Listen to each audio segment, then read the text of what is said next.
Andre Agassi's Open, published in 2009, is not just a sports memoir, it's a raw, soul-bearing odyssey of a man who became a tennis icon while battling inner demons, societal expectations, and a sport he secretly loathed. Co-authored with Pulitzer Prize-winning journalist J.R. Moringer, the book peels back the layers of Agassi's flamboyant persona to reveal a story of struggle, redemption, love, and purpose. Born in Las Vegas on April 29, 1970, Agassi's life was shaped by a domineering father, a relentless pursuit of greatness, and a quest for identity that took him from the depths of despair to the pinnacle of tennis and philanthropy.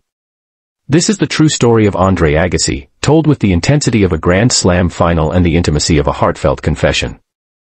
Andre Agassi's earliest memories are not of playgrounds or carefree days but of a tennis court in the scorching Las Vegas desert, where his father, Mike Agassi, a former Iranian boxer turned tennis obsessive, molded him into a weapon.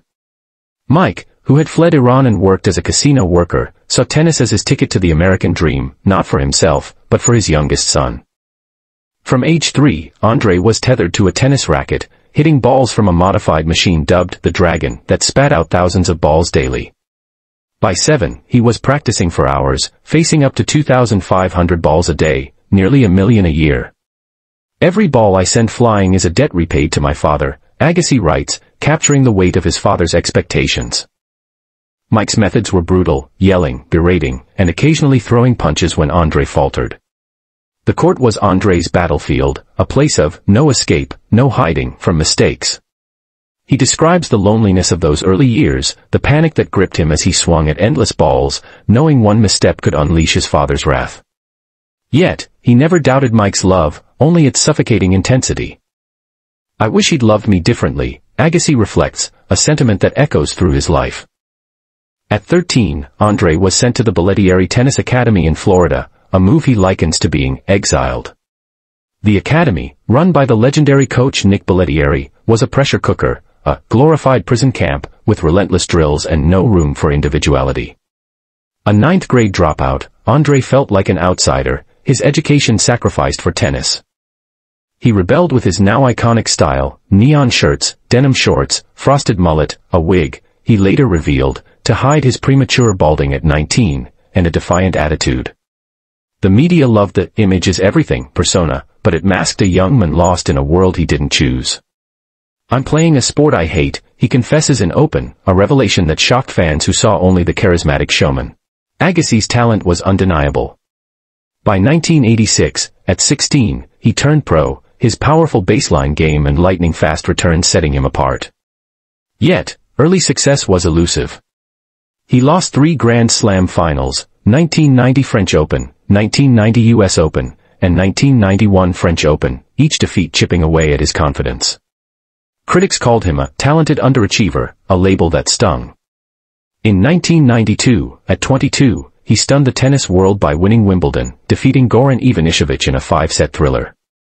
The victory made him a global star, his rebel image, complete with earrings and a rock star vibe, captivating fans. But inside, Agassi was unraveling. The fame, the endorsements, the pressure to be the bad boy of tennis felt like a costume he couldn't shed. His personal life mirrored his professional chaos. In the early 1990s, he briefly dated Barbra Streisand, a surreal romance that felt like a fever dream. At 22, he was awestruck by the 50-year-old icon's charisma, but their worlds were too different, and the relationship fizzled. In 1997, he married actress Brooke Shields, a union that seemed glamorous but was doomed from the start. Their marriage was a clash of universes. Agassi's life revolved around tennis, injuries, and his trainer Gil Reyes' hydration drink, Gil Water, while Shields thrived in Hollywood's spotlight. He describes attending her celebrity parties as torture, feeling like an outsider sipping his drink in a corner. The marriage crumbled by 1999, leaving Agassi emotionally adrift. By 1997, his career hit rock bottom. His ranking sank to number 141, a humiliating fall for a former world number 1. Injuries, particularly a wrist issue, plagued him, but the real damage was mental. Agassi admits to using crystal meth in 1997, a desperate escape from depression and a life that felt like a prison sentence. When he tested positive for the drug, he lied to the ATP, claiming he accidentally drank a spiked soda, a deception he later owned up to in Open. His behavior on the court turned erratic, he was disqualified from tournaments for verbal outbursts, and his passion for tennis seemed extinguished. "I was lost, completely lost," he writes, painting a vivid picture of a man who had everything yet felt nothing. Agassi's story could have ended in that dark spiral, but his resilience turned it into a tale of redemption. At his lowest, he stood at a crossroads: quit tennis or fight back. "I didn't deserve to quit," he decided, a rebellion against his own despair. With his loyal inner circle, brother Philly, coach Brad Gilbert, trainer Gil Reyes, and spiritual guide J.P. Agassi embarked on one of the greatest comebacks in sports history.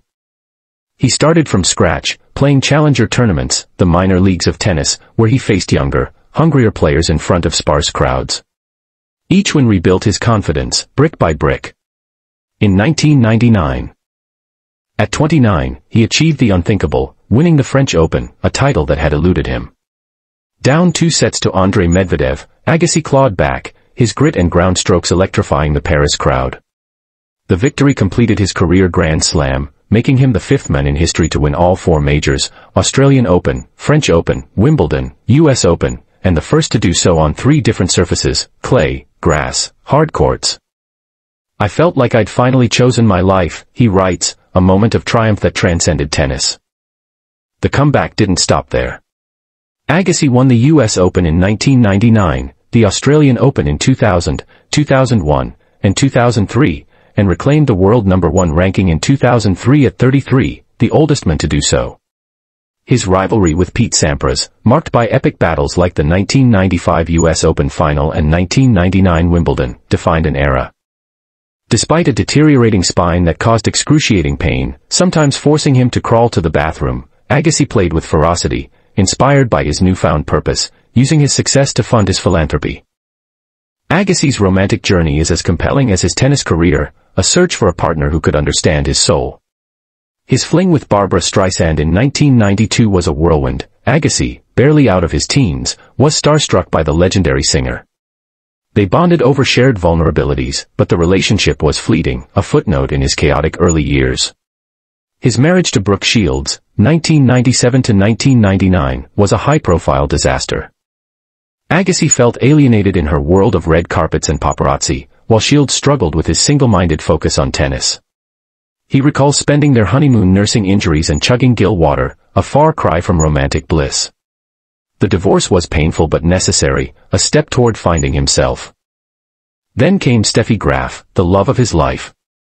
Their story began at the 1999 French Open, where Agassi, smitten, enlisted his coach Brad Gilbert to secure practice courts next to Graf's. Operation Steffi was a team effort. Agassi's crew became his wingman, helping him with a reserved German champion. Graf, with 22 Grand Slam titles, was the antithesis of Agassi's flamboyance, quiet, disciplined, and deeply private. Yet, their connection was instant. When Agassi confessed his hatred for tennis, Graf's response, "Don't we all?" was a revelation, bonding them over a shared truth. Their courtship was slow and deliberate, marked by late-night talks and mutual respect. They married in 2001 in a private Las Vegas ceremony, just the two of them and a justice of the peace. Graf became Agassi's anchor, her strength and joy in tennis, teaching him to find peace in the sport. They have 2 children, Jaden, born 2001, and Jazz, born 2003, and live in Las Vegas. Agassi credits Graf with saving him, writing, "She showed me how to love something bigger than myself." Their partnership, built on mutual understanding, remains one of the most enduring love stories in sports. Agassi's transformation from a self-described punk to a philanthropist is a cornerstone of Open. In 1994, he founded the Andre Agassi Charitable Foundation, driven by a desire to give children the opportunities he never had. The Andre Agassi College Preparatory Academy, a charter school in Las Vegas, became his passion project. Serving underprivileged children, the school has raised over $85 million, offering education and hope to those in need. Helping others is the only perfection there is, Agassi writes, a mantra that gave his tennis victories new meaning. Every forehand, every title, every dollar earned fueled his mission. The Academy's success, graduating students who became doctors, teachers, and leaders, filled the void tennis never could. Agassi's commitment to philanthropy redefined his legacy, proving he was more than a tennis star, he was a man determined to make a difference. Agassi's final years on the tour were a battle against his body. A degenerative spine condition made every match a test of endurance, yet he played on, driven by love for Graf and his foundation. His last match, a third-round loss at the 2006 US Open to Marcos Baghdatis, was a 5-set epic that left the crowd in tears. Agassi's emotional farewell speech, "The scoreboard says I lost, but what it doesn't say is what I've found," captured his gratitude for the journey. In Open, Agassi reflects on his contradictions, a man who hated tennis, yet mastered it, a rebel who craved acceptance, a star who sought authenticity. Writing the memoir was cathartic, allowing him to confront his drug use, his lies, and his vulnerabilities. "I learned to choose my life," he writes, a lesson that resonates beyond the court. His loyalty to his team, Philly, Gil, Brad, and J.P., and his love for Graf and their children anchor the story, showing that redemption comes from connection and purpose. Agassi's career statistics are staggering: 8 Grand Slam titles, an Olympic gold medal, 1996, a career Golden Slam, 60 ATP titles, and 101 weeks as world number 1. His rivalries, especially with Sampras, produced some of tennis's most iconic moments. Yet, Open's true power lies in its honesty. Agassi's admission of hating tennis, using drugs, and wearing a wig shocked the world but made him relatable. Critics hailed Open as one of the greatest sports memoirs, its literary depth and raw candor setting it apart. Today, Agassi's legacy lives in his foundation, his family, and his story. He showed that even a flawed, conflicted man could rise, love deeply, and change lives. Open is not just about tennis, it's about choosing to fight, to love, and to give back, no matter how broken the starting point. Resilience, Agassi's comeback from number 141 to number 1 is a testament to his unbreakable spirit. Authenticity, his journey to define himself beyond his father's dreams and media's labels is profoundly human.